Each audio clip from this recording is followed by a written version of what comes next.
A modest proposal for the Russo-Ukrainian firework festival. In a world where diplomatic press releases are as thrilling as a tax audit, the recent Russia strike, or as I like to call it, the Great Slavic Firework Extravaganza, deserves a satirical reimagining. Let's paint a picture of this geopolitical kerfuffle with the absurdity it so richly deserves.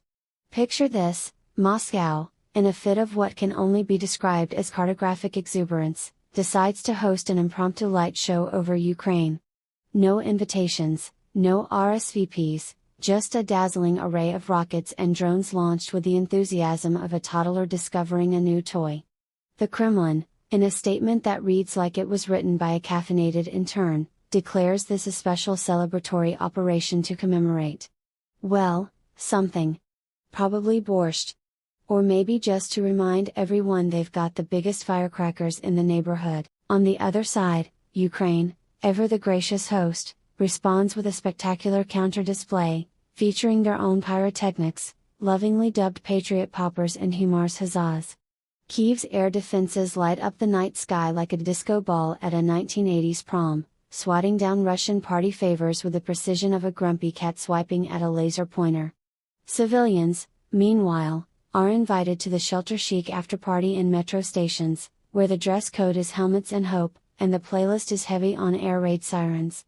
The international community, never one to miss a chance to clutch pearls, issues strongly worded statements that could double as lullabies.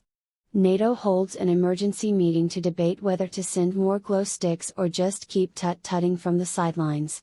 The UN Security Council convenes, only for Russia to veto any resolution that suggests their fireworks were less than festive. China, ever the diplomatic wallflower, mumbles something about sovereign sparkler rights and goes back to sipping tea. Social media, naturally, is ablaze with takes hotter than a Molotov cocktail. Ex-users post memes of Putin riding a missile like Slim Pickens in Dr. Strangelove, while others argue whether the strike was a 4/10 or a 5/10 on the geopolitical oopsie scale.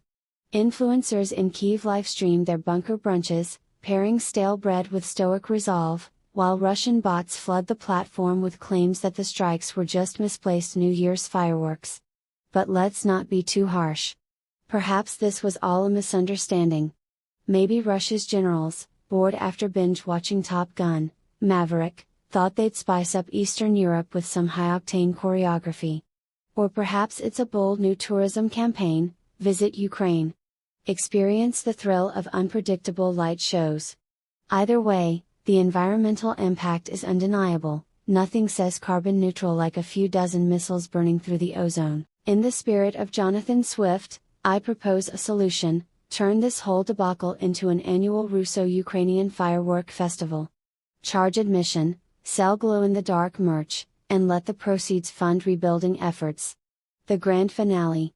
A synchronized drone display spelling out, "Can we all just chill?" In the sky. It's a win-win. Russia gets to flex its pyrotechnic prowess, Ukraine showcases its resilience, and the rest of us get a front-row seat to the absurdity of it all. Until then, let's raise a glass of class to the brave souls dodging debris and the diplomats dodging accountability. Here's to the next strike, may it be nothing more than a sparkler in someone's backyard.